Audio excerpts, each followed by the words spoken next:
दोस्तों अगर आपके पास में इसी तरह से कोई कंप्यूटर पूरा बिखरा हुआ आ जाए या आप खुद इसको खोल दो और फिर आपको फिट करना नहीं आ रहा है या इसको रिपेयरिंग करना है, किसी भी कंप्यूटर को रिपेयरिंग करना हो ना दोस्तों, तो आपको क्या करना है, इसी तरह से पूरे पार्ट्स उसको खोल दो, बोले कोई इशू नहीं है उसको। और जो ये कैबिनेट है ना उसको आप साइड में कर दो। इस कैबिनेट की कोई ज़रूरत नहीं है फिलहाल, जब तक ये कंप्यूटर अपने से रिपेयरिंग या पूरी तरह से अपने को नहीं लग जाए कि ये डिस्प्ले आ रही है कि नहीं आ रही है।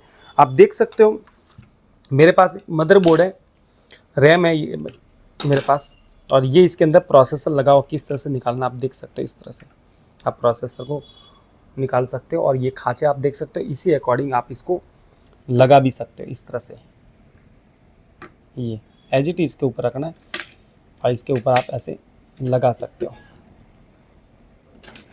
रैम आप पहले लगा दो इसकी जितनी भी है, क्योंकि हमें फ़िलहाल क्या कंप्यूटर को देखना है कि ये चालू हो रहा है कि नहीं हो रहा है, डिस्प्ले आ रही है, कोई टेक्निकली प्रॉब्लम तो नहीं। तो आप इसी तरह से कंप्यूटर को रिपेयरिंग करोगे। आपको कैबिनेट के अंदर, इस कैबिनेट के अंदर आपको फिट करने की ज़रूरत नहीं है, पहले आपको इसको चेक करना है रिपेयरिंग करते वक्त। ठीक है, ये दोनों रैम लगा दी हमने और फ़ैन है तो हम यहाँ से फ़ैन भी फिट कर लेते हैं।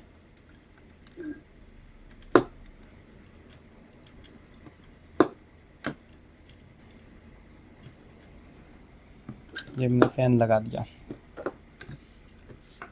इसके यूएसबी कीबोर्ड और माउस के यूएसबी कनेक्ट कर लेते हैं और ये इसका पावर सप्लायर है, ये इसका वीजीए केबल है जो इसके साथ कनेक्ट करते थे, डिस्प्ले के लिए चाहिए रहेगा। और ये इसका पावर सप्लायर की जो वायरिंग है वो ध्यान रखना, ये जो पिन है ये यहाँ आएगी सबसे स्टार्टिंग में, यहाँ पर। और एक पिन आपको यूज करनी है ये वाली, जो कि यहाँ पर आप जहाँ भी लगाना चाहो ना, ये देखो यहाँ पर एक ऑप्शन है, या लगा सकते हो या फर्स्ट वाला इसका केबल है ये वाला यूज कर सकते हो। अगर आपको लग रहा है कि ये प्रॉपर तरीके से नहीं आ रहा है तो इस तरह से लगा देना। अब हम क्या करेंगे, इसके अंदर पावर देते हैं, उससे पहले अपने को इसके अंदर एक हार्ड डिस्क का यूज करना पड़ेगा। यहाँ पर हम हार्ड डिस्क इसकी कनेक्ट कर देते हैं। साटा केबल की ज़रूरत पड़ेगी तो साटा केबल भी कनेक्ट कर देते हैं।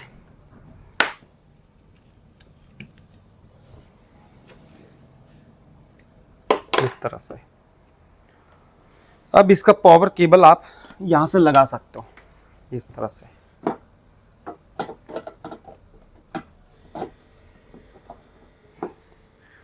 दोस्तों इसको चालू करने के लिए आपको यहाँ पर पॉइंट दिए हुए आप देख सकते हो, फर्स्ट वाले को दोनों को टच करना है।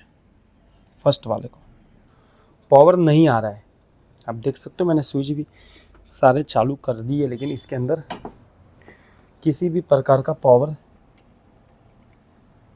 नहीं आ रहा है। नहीं हो सकता है कि हमारा वायर भी इसका टूटा हुआ है, तो इसको भी हम क्या करते हैं, बदल देते हैं। फिलहाल हम दूसरा फैन यूज करते हैं इसके साथ। नया फ़ैन हमने निकाला है, कूलिंग फ़ैन हमने, क्योंकि उसके वायर थोड़े यहाँ से कट हो गए थे, देख सकते हो ये वायर काम नहीं कर रहा था, तो कूलिंग फ़ैन हम नया ले लेते हैं।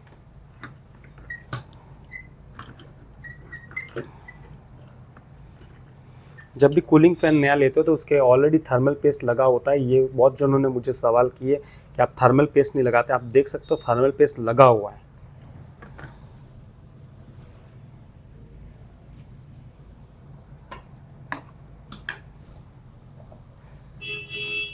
अब इसको एक बार चेक कर लेते हैं यहाँ से।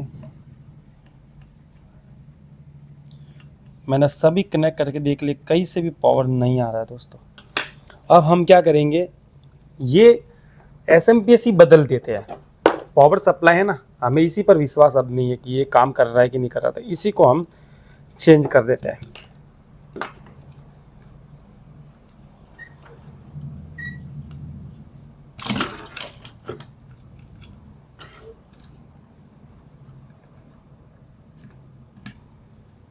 पहले इसको हम एक काम करते, वायर को बदल के देख लेते हैं एक बार और फिर से। हो सकता है इस वायर के अंदर प्रॉब्लम हो, तो मैंने ये वाला कनेक्टर हटा के ये वाला कनेक्टर लगा दिया है।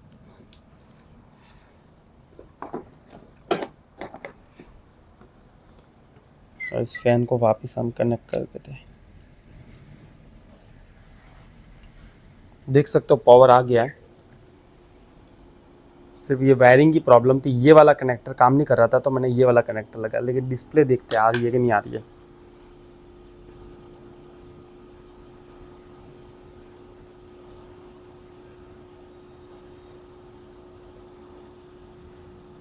अब डिस्प्ले दोस्तों अभी तक नहीं आ रही है क्योंकि हमने एलईडी भी हमारी चालू है, ऐसा नहीं है कि चालू नहीं है, लेकिन डिस्प्ले नहीं आ रही है। अब हम क्या कर सकते हैं, इसके अंदर एक रास्ता अपना सकते हैं कि इसका जो पावर सप्लाई यही बदल देते हैं, क्योंकि रैम वैम सब परफेक्ट है, ये मैंने सब चेक करी हुई है। क्योंकि ज़्यादातर कई जने मुझे सवाल करते हैं कि भाई डिस्प्ले ना आने के कारण कोई रैम ख़राब हो सकती है या प्रोसेसर ख़राब हो सकती है। दोस्तों ऐसा नहीं होता है। कई बार डिस्प्ले ना आने का वजह होती है पावर सप्लाई जो होता है ना, ये भी कई बार सही पावर नहीं देने के कारण डिस्प्ले नहीं आती है। एक बार हम देख लेते हैं इसको भी, आपके सामने ये जो भी ये लाइव है देख लो। इसको हम डिस्प्ले को डायरेक्टली वायर मैंने निकाल दिया है, इसका वायर चालू है लेकिन मैंने यहाँ डायरेक्ट निकाल दिया। आप जब भी काम करो पैरों में आप शूज या कुछ स्लीपर पहन के रखना। और मैं इसके कनेक्टर सारे निकाल देता हूँ। ये दो कनेक्टर ही होते हैं इसके ऑलमोस्ट, ये पावर के लिए, एक तो ये और एक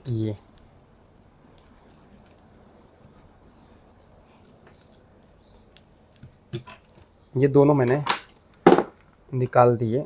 इसके हार्ड डिस्क के बाद ये हमने हटा देते हैं, इसको साइड में रख लेते हैं। ये वाला यूज़ करते हैं, ये भी पुराना ही है, ऐसा नहीं है कि मैंने नया निकाला है। देख सकते हो बहुत धूल लगी हुई है अंदर, और अंदर देख सकते हो डस्ट बहुत है। ये लगा के चेक कर लेते हैं एक बार।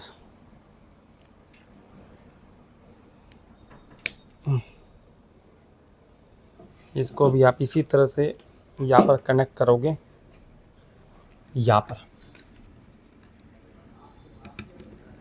इस तरह से।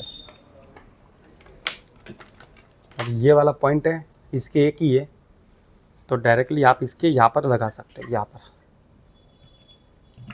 पर। और ये है, कोई भी आप कोई भी एक यूज कर सकते हो। हार्ड डिस्क के लिए हमें यूज करना है, तो यहाँ लगी हुई और एक यहाँ लगा देते हैं। एक इसके अंदर पावर देता है और एक इसके साटा केबल डेटा ट्रांसफ़र के लिए काम आता है। और ये हमारा कनेक्टर हो गया है। इसके अंदर भी पावर दे देते हैं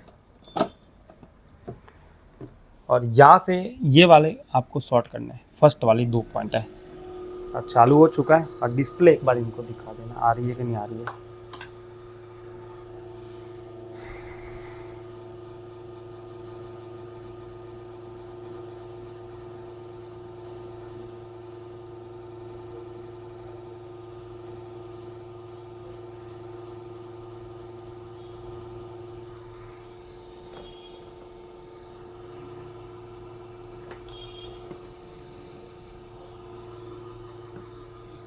डिस्प्ले नहीं आ रही अभी भी।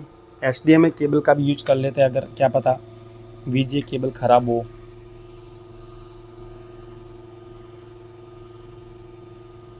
अभी भी दोस्तों डिस्प्ले का कोई है नहीं, तो अब हम क्या करेंगे, फिर से एक बार इसको रीस्टार्ट करके देख लेते हैं। हो सकता है हार्ड डिस्क में प्रॉब्लम हो, तो हम हार्ड डिस्क भी बदल देते हैं। हार्ड डिस्क बदल के देख लेते एक बार।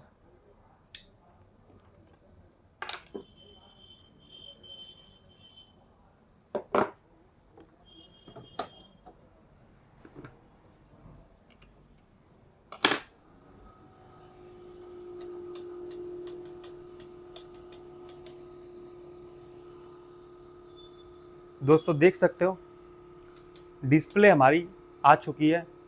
अब आपको मैं बता दूं दोस्तों, इसके अंदर 2 प्रॉब्लम थी हमारे। एक तो हमारी हार्ड डिस्क काम नहीं कर रही थी, जो ख़राब थी, उसके हिसाब से भी डिस्प्ले नहीं आ रही थी। और एक इशू था हमारा पावर सप्लाई का, यहाँ पर भी दिक्कत थी।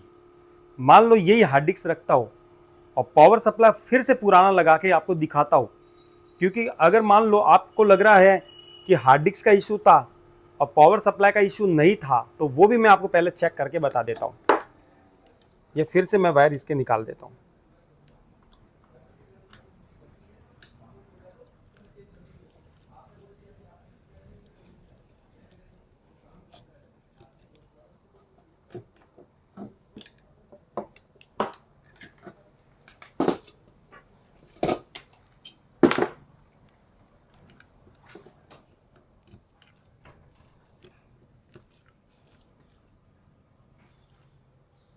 फिर से देख सकते हो मैंने एज इट इज जो वायर लगाने वो लगा रहा हूँ कम्प्लीटली।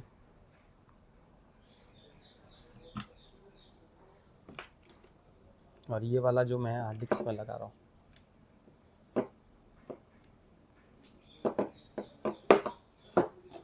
पावर लगा देते हैं, इसको यहाँ से चालू कर लेते हैं। यहाँ से ये वाला चालू हो चुका है। डिस्प्ले आप देख लो एक बार आ रही है या नहीं आ रही। दोस्तों देखो हमारा पावर सप्लाई भी मैंने पुराना वापस फिर से लगा दिया। फैन चालू हो रहा है, कम्प्लीटली चालू हुआ, लेकिन डिस्प्ले नहीं आ रही है। हार्ड डिस्क भी चेंज करी लेकिन डिस्प्ले नहीं आ रही है। और मैंने जो पुराना वाला अगर मेरे इसकी जगह दूसरा लगाया था उससे डिस्प्ले आ रही है। मैं आपको ये मैसेज देना चाहता हूँ कि हमेशा गलती हार्ड डिस्क की या रैम की नहीं हो सकती।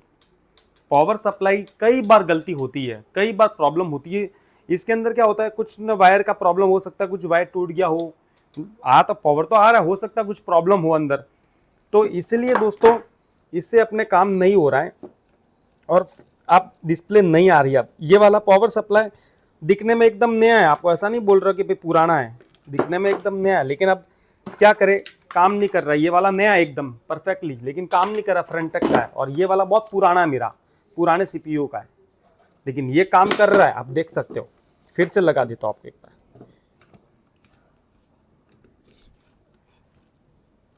और ये मैंने इसका यहाँ पर भी एक पावर का पॉइंट, बोर्ड के 2 पॉइंट होते हैं पावर के, और ये वाला मैं हार्ड डिस्क के अंदर कनेक्ट कर देता हूँ।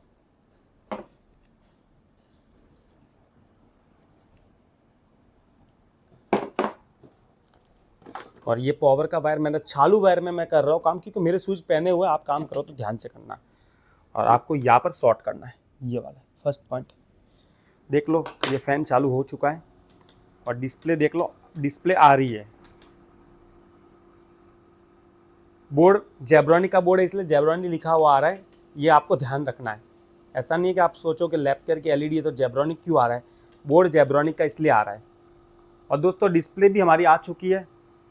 दोस्तों इस वीडियो के अंदर आपको ये मैसेज दिया है कि हमेशा रैम आप बदल के कंटार के हर रैम बदली लेकिन नहीं हो रहा है प्रॉब्लम, प्रोसेसर देख लिया, हार्ड डिस्क देख लिया, कोई प्रॉब्लम, डिस्प्ले नहीं आ रही है, तो आपको मैं बता दूं कि कई बार ये आपका एसएमपीएस पावर सप्लाई है तो काम करेगा, आपके अंदर फैन भी चलेगा, सब कुछ चलेगा। आप सोच रहे हो मेरा पावर सप्लाई तो चालू है, काम कर रहा है, डिस्प्ले नहीं आ रही, इसका तो फोल्ड हो ही नहीं सकता, आपका फिर दिमाग काम नहीं करता उस स्थिति में। तो मैं आपको दोस्तों बता दूं, ये भले काम कर रहा है, ये चालू है, भले इसके अंदर पावर दे रहा हो, फिर भी आप अपना पावर सप्लाई दूसरा लगा के देखना, 100% आपकी डिस्प्ले आ जाएगी, क्योंकि किसी और का फोल्ड नहीं है तो फिर इसी का फोल्ड है। ये आपको ध्यान रखना है दोस्तों। इसी प्रकार के टेक्निकली वीडियो देखने के लिए हमारे चैनल को सब्सक्राइब करना ना भूले। Thank you.